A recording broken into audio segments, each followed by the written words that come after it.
வணக்கம் மாணவர்களே, 10ஆம் வகுப்பு unit 10 type of chemical reactions அப்படிங்கிற யூனிட்ல இன்னைக்கு நம்ம என்ன பார்க்க போறோம் அப்படின்னா pH ஸ்கேல். ஸோ அதுக்கு முன்னாடி இந்த சேனல் நீங்கள் சப்ஸ்கிரைப் பண்ணுங்க, மறக்காம பெல் பட்டனை ப்ரெஸ் பண்ணிக்கோங்க. All the aqueous solutions may contain hydrogen and hydroxyl ion due to self ionization of water.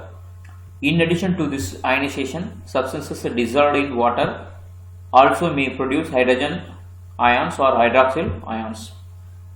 So water வந்து அக்வஸ் சொல்யூஷனில் என்ன ஆகுது அப்படின்னா கரையும் போது, ஸோ அக்வஸ் சொல்யூஷனில் இருக்கும்போது ஸோ ஹைட்ரஜனாகவும் ஹைட்ராக்சல் அயனாகவும் செல்ஃப் அயனைசேஷன், அதாவது தானாகவே வந்து அயனைசேஷன் ஆகி OH + OH- அப்படின்னு இருக்கும்.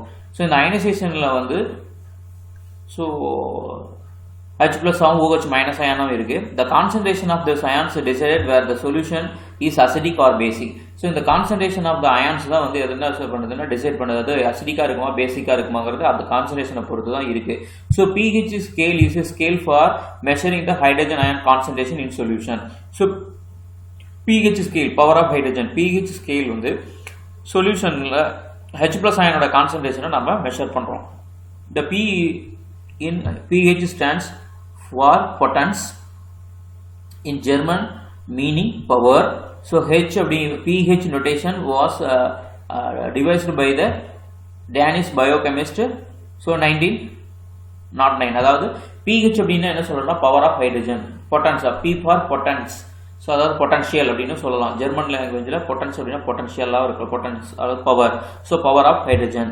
So pH scale is a set of number from 0 to 14 which is used to indicate whether the solution is acidic or basic or neutral அப்படிங்கிறத நாம் வந்து measure பண்ணுறதுக்கு தான் இந்த pH ஸ்கேலை யூஸ் பண்ணுறோம். அதாவது ஒரு சொல்யூஷன் வந்து அது அசிடிக்காக இருக்கா, பேசிக்காக இருக்கா, நியூட்ரலாக இருக்கா. அப்போ இந்த pH ஸ்கேலோட ரேஞ்ச் என்ன சொல்கிறோம்னா 0 to 14 அப்படின்னு சொல்கிறோம். Acids have pH less than 7. Acid அப்படின்னா லெஸ் தென் 7 இருந்ததுன்னா ஆசிட், பேஸ் அப்படின்னா pH greater than 7 இருக்கணும். ஸோ நியூட்ரல் அப்படின்னா pH வந்து எவ்வளோ இருக்கணும், ஈக்குவல் டு 7 இருக்கணும். ஸோ இப்போ pH is a negative logarithmic of hydrogen ion concentration. அப்போ pH அப்படின்னு எப்படி சொல்கிறோம், so power of hydrogen or potential of hydrogen equal to -log10 H+ அப்படின்னு சொல்கிறோம். ஸோ காமன் ஆசிட் அதனோட pH எவ்வளோ இருக்கும், காமன் பேஸ் அப்படின்னா அதோட pH எவ்வளோ இருக்கும். ஸோ அப்போ ஹைட்ரோக்ளோரிக் ஆசிட் 4% அப்படின்னா pH 0. ஸோ ஸ்டொமக் ஆசிட் அப்படின்னா pH 1. So lemon juice 2, vinegar அப்படின்னா 3, ஆரஞ்சஸ் அப்படின்னா 3.5, சோடா கிரேப்ஸ் எல்லாம் 4. ஸோ இந்த மாதிரி பேஸுக்கு கொடுத்துருக்கு. ஸோ பிளட்டோட பிளாஸ்மா 7.4, எக்குனோட ஒயிட் 8, pH 8 இருக்கும். சி வாட்டர் அப்படிங்கிறது 8. ஸோ பேக்கிங் சோடாங்கிறது 9.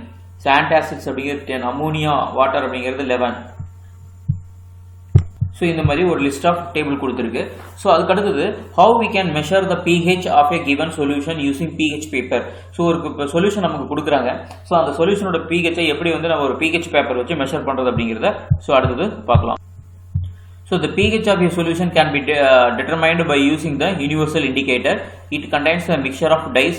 It comes in the form of a solution or a pH paper. So pH வந்து டிட்டர்மைன் பண்ணுறதுக்கு என்ன பண்ணுறோம்னா யூனிவர்சல் இண்டிகேட்டராக என்ன யூஸ் பண்ணுறோம், இண்டிகேட்டர் யூஸ் பண்ணுறோம். ஸோ இதில் வந்து என்ன இருக்குது அப்படின்னா ஸோ மிக்சர் ஆஃப் டைஸ் இருக்குது. ஸோ இது வந்து என்ன சொல்கிறோம், pH பேப்பர் அப்படின்னு சொல்கிறோம். So universal indicator pH colour chart அப்படின்னு ஒன்று இருக்குது. ஸோ ஒவ்வொரு pHக்கு என்ன மாதிரி கலர்ஸ் அப்படின்னு ஒரு ஸ்டாண்டர்ட் சார்ட் வந்து இருக்குது. ஸோ அப்போ pH 4, 5, 6 அப்படின்னா ஸோ ஆசிட், ஸோ 7னா நியூட்ரல், 8, 9, 10னா பேஸ். ஸோ அப்போ அது என்ன கலரில் இருக்கும். ஸோ இந்த கலருக்கு ஒரு ஸ்டாண்டர்ட் சார்ட் இருக்குது. இது என்ன சொல்கிறோம்னா pH இண்டிகேட்டர் அப்படின்னு சொல்கிறோம். A more common method of measuring pH in a school laboratory is by using the pH paper. A pH paper contains a mixture of indicators. நம்ம ஸ்கூல் லெவலில் என்ன பண்ணுறோம் அப்படின்னா pH செக் பண்ணுறதுக்கு pH பேப்பர் வச்சு tip பண்ணோம் அப்படின்னாவே அது என்ன கலர் வரும் அப்படிங்கிறத வச்சு கண்டுபிடிக்கலாம். இந்த pH பேப்பர் அப்படிங்கிறது அதில் என்ன இருக்குன்னா மிக்சர் ஆஃப் இண்டிகேட்டர்ஸ் இருக்குது. It shows a specific color at the given pH. அதில் என்ன pHல சொல்யூஷனை இன்வெர்ஸ் பண்ணுறோமோ டிப் பண்ணுறோமோ அதுக்கு தகுந்த மாதிரி அது கலரை காட்டும். A color guide is provided with the bottle of the indicator or the strip of the paper impregnated with it with which is called as pH paper strips. So அந்த pH பேப்பர்ல என்ன கலர் வந்து indicate பண்ணுதோ இந்த கலர்னோட pH எவ்வளவு அப்படினு அதுலயே print பண்ணிருக்கோம். The test solution is tested with a drop of universal indicator or a drop of the test solution is put on the pH paper. So நம்ம pH பேப்பர் எடுத்து ஒன்னு pH பேப்பர் வந்து அதுல tip பண்ணி பார்ப்போம் அல்லது pH பேப்பர்ல அல்லது solution drop of the solution வந்து என்ன பண்ணுவோம்னா pH பேப்பர்ல வெச்சு பார்ப்போம். The color of the solution of the pH paper is compared with the color of the chart. So அந்த pH paper color change ஆன பின்னாடி அந்த கலர் எதோட கம்பேர் பண்ணி பார்ப்போம், அந்த சார்ட்டோட கம்பேர் பண்ணி பார்த்தோம் அப்படின்னா the pH value is read from it. So அதுல இருந்து நம்ம அந்த கலர் எதுக்கு மேட்ச் ஆகுதோ அதுதான் அதோட pH value. So the pH values is obtained are only approximate values. இந்த pH paper வச்சு இந்த சார்ட் வச்சு கம்பேர் பண்றது வந்து என்னன்னா ஒரு அப்ராக்சிமேட்டான வேல்யூஸ்.